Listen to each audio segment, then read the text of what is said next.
మనిషి విలువైన వాటిని కాపాడుతాడు, కానీ దేవుడు విలువలేని మనల్ని కాపాడుతున్నాడు.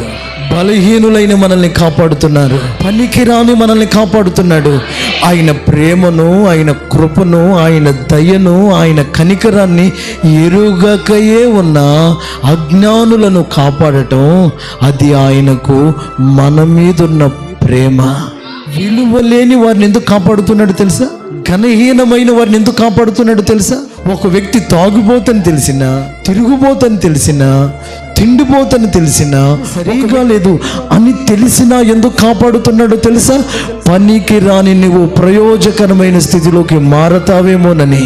నిష్ప్రయోజనమైన నీవు, నిరాధారమైన నీవు, నిర్జీవమైన నీవు, నిష్ఫలమైన నీవు, నిరాకారమైన నీవు, శూన్యంగా ఉన్న నీవు, నీలో ఒక ఘనమైన కార్యం జరగాలని